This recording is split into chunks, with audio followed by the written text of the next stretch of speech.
Bonjour et bienvenue sur ma chaîne Icha Ayu. Comment ça va les amis semuanya? J'espère que vous allez tous bien. Di video kali ini saya akan membahas mengenai seri terbaru dari Netflix yang banyak sekali di request sama les amis semua, yaitu Emily in Paris.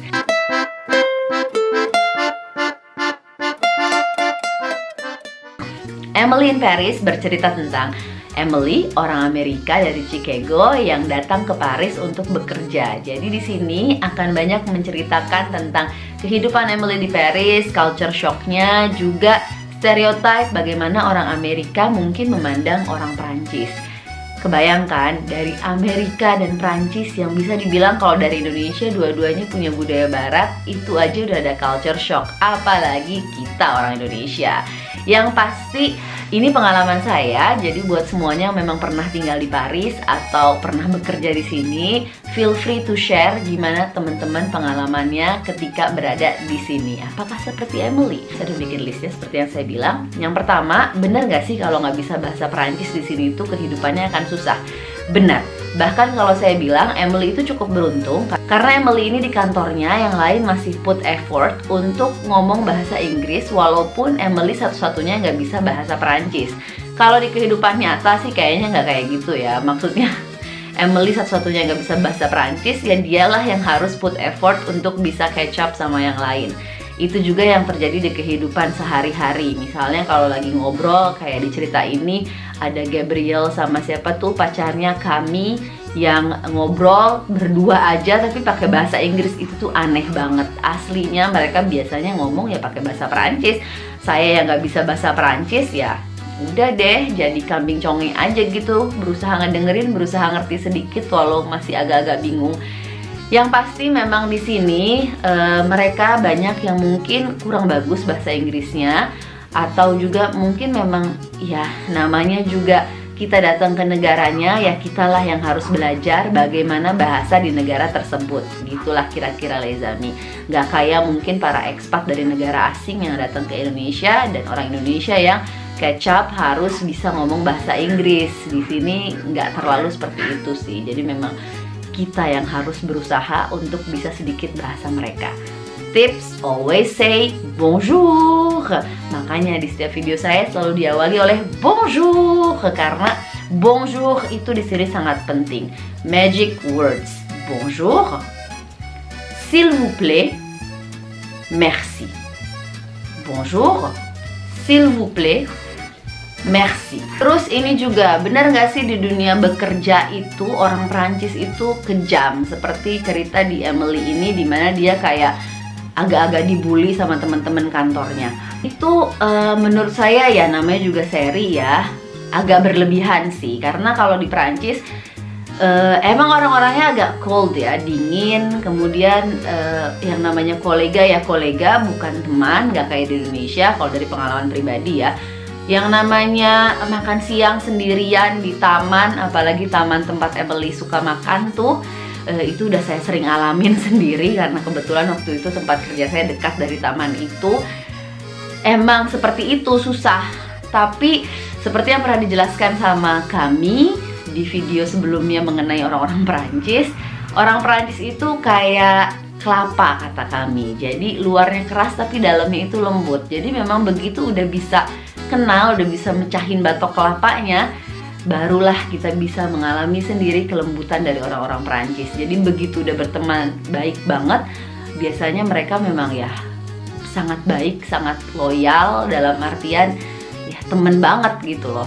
Dan memang kalau di sini susahnya, menurut pengalaman saya pribadi, orang Perancis itu udah punya circle pertemanan masing-masing. Temen kerja tuh ini, temen kampus ini, temen rumah ini, temen SMP ini, temen SMA ini. Jadi untuk kayak bisa masuk ke circle mereka memang susah. Jadi kebayanglah tiba-tiba kalau kita yang langsung masuk tanpa punya temen rumah, tanpa punya temen SMA, tanpa punya temen kampus, itu tuh memang susah banget. Temen kerja juga bukan temen, cuman kolega aja. Jadi untuk bisa masuk ke lingkaran pertemanan mereka itu memang susah banget. Gak kayak yang saya inget banget dulu waktu au pair teman-teman saya di Indonesia bilang datang aja ke kafe, mungkin nanti ada yang ngajakin ngobrol. Enggak sih, enggak kayak Emily yang nongkrong di Cafe de Fleur, tiba-tiba ada yang ngajak ngobrol dan langsung pulang bareng ke apartemennya Emily. Kok gue jadi spoiler ya? Ya intinya nggak segampang itu di sini untuk bisa berteman, untuk bisa ngobrol. Jadi memang susah. Rokok. Di sini memang kayaknya ya gambaran orang Amerika tentang Paris, tentang Prancis itu orang Prancis kayaknya suka banget ngerokok, which is somewhat true. Maksudnya benar, memang di cafe teras, kemudian di luar itu, di luar gedung kerja gitu, banyak kita bisa nemuin kumpulan orang-orang lagi ngerokok. Cuman kalau yang di film ini, di seri ini, ngerokok di dalam ruangan, misalnya Sylvie atau bosnya yang ngerokok di dalam kantor, itu enggak guys, enggak ada. Di sini nggak boleh. Sejak tahun 2007-2008 ngerokok di dalam ruangan itu dilarang. Jadi nggak ada yang namanya di dalam kantor bisa ngerokok. Apalagi Sylvie yang bilang gue nggak makan siang, gue ngerokok aja, itu enggak. Mereka ngerokok abis makan atau sebelum makan, tapi nggak skip lunch hanya ya karena gue bisa ngerokok. No, enggak. Apartemen. Di pertama datang tuh si Emily keluar dari taksinya kan, yang lingkungannya bagus deket Panthéon, itu salah satu lingkungan elit di sini. Kemudian dia naik ke apartemen buildingnya, tangga semua. Itu memang benar, maksudnya di sini banyak ruangan, banyak gedung tua Haussmannian namanya, yang memang nggak ada liftnya karena susah untuk dibangun lift di situ. Kalaupun ada biasanya memang kecil banget, cuman cukup untuk 1-2 orang aja. Jadi ya memang seperti itu. Dan kayak ada juga culture shocknya orang Amerika, yaitu di sini lantai dasar itu lantai dasar, habis itu lantai 1, 2, 3. Jadi bukan lantai 1, lantai 2, lantai 3. Enggak, lantai dasar dulu, naik lantai 1, berikutnya lantai 2, berikutnya lantai 3. Gitu. Tibalah kita di apartemennya Emily yang katanya chambre de bonne alias kamar pembantu. Enggak. Ada memang, biasanya di paling atas, dan biasanya memang apa ya, kayak di atapnya itu namanya chambre de bonne. Tapi nggak ada chambre de bonne sebesar apartemennya Emily. Apartemen Emily itu udah sangat luks kalau di sini. Mungkin sewanya kali 2.500 kali ya sebulan kayaknya untuk apartemen segede gitu di daerah situ. Kalau chambre de bonne biasanya kayak cuman 9 meter persegi sampai ya 15 meter persegi lah. Dan kadang toiletnya, bukan kadang lagi, tapi toiletnya di luar, kamar mandinya di luar. Jadi ya kayak gitulah. Dan memang pada masanya itu kamarnya pembantu atau orang yang bekerja di gedung tersebut. Jadi Emily yang di situ dibilang ini chambre de bonne, no, chambre de bonne itu jauh lebih kecil dari itu guys. Kebayangkan 9 meter persegi segede apa? Kecil banget. Abis itu la bise. Ini saya juga sering bilang, salah satu kebiasaan orang Perancis itu adalah cium pipi kiri, pipi kanan. Jadi menyapanya di sini itu memang pipi kiri, pipi kanan. Tapi di Emily ini memang kayak over exaggerated gitu ya. Kayak tiba-tiba ketemu ini founder atau bos, dan bosnya langsung cium pipi kiri, pipi kanan. Enggak. Di kantor itu enggak selalu cium pipi. Kadang kalau udah mulai akrab iya, tapi kalau enggak, apalagi ke bos itu enggak.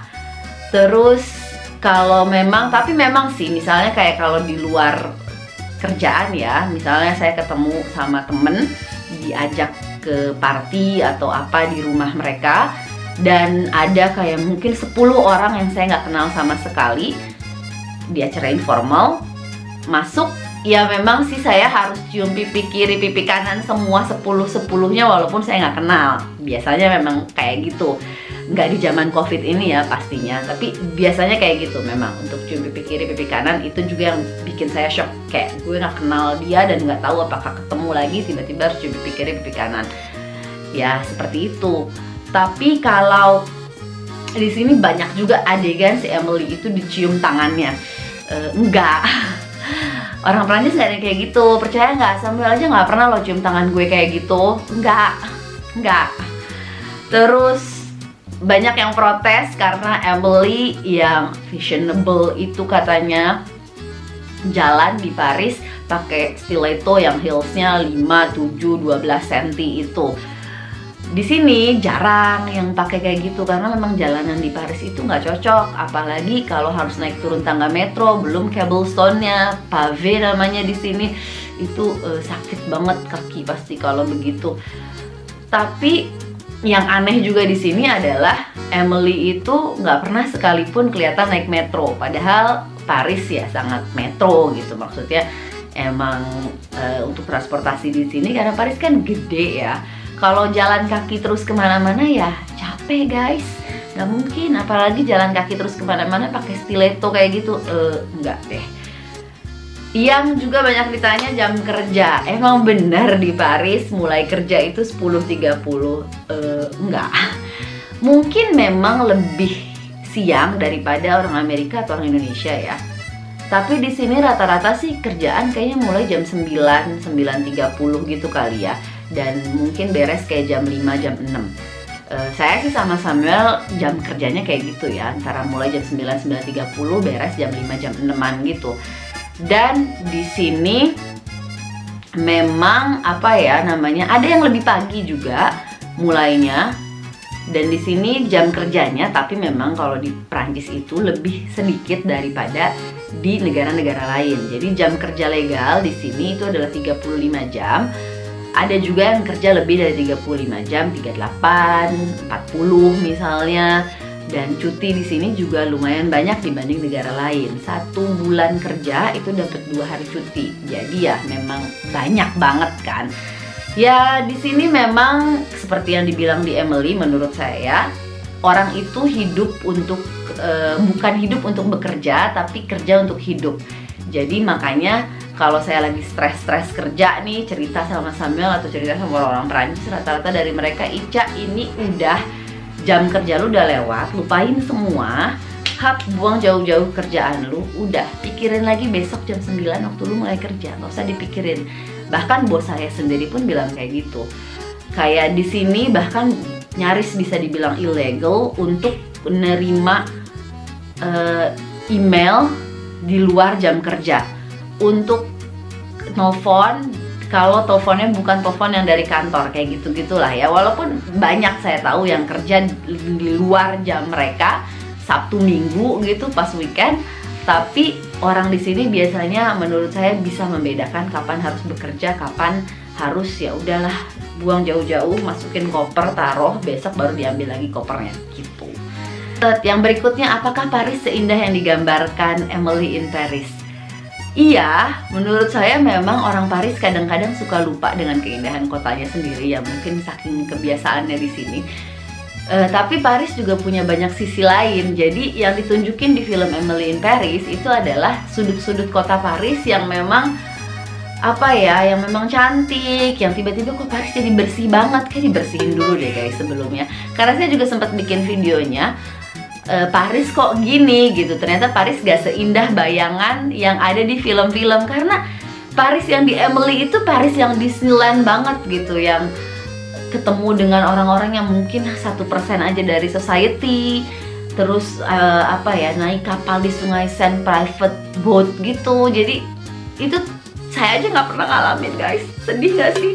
Ya, tapi Paris indah, cuman Paris juga ada sisi lain gitu. Ada juga Paris yang populer, kayak banyak orang Perancis, orang Paris yang suka bilang harusnya ada Emily in Barbès, salah satu kawasan di Paris yang bisa dibilang agak cukup ghetto gitu, tapi lebih hidup gitu. Dan apa ya, jadi ada sisi lain gitu. Salah satunya misalnya banyak banget meme Emily naik metro 13 yang suka penuh padat dan baunya amit-amit.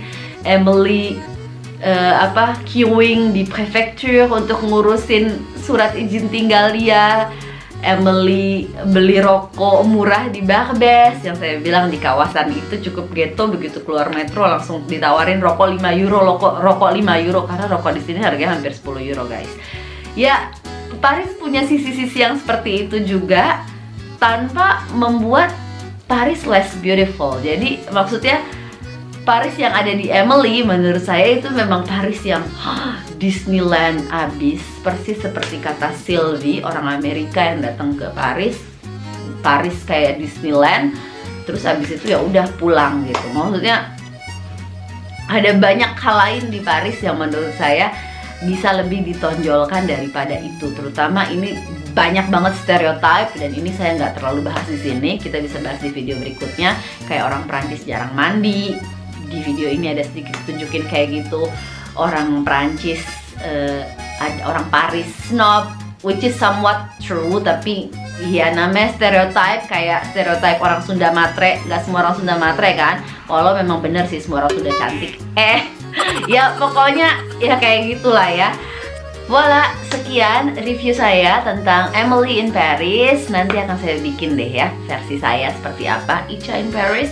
Dan saya akan juga ajak Lezami semua ke tempat-tempat syutingnya Emily in Paris, karena menarik juga untuk dilihat seperti apa sih realitanya. Merci d'avoir regardé. Jangan lupa simak terus, subscribe, follow juga Instagram saya @ichayus. Et à bientôt, ciao.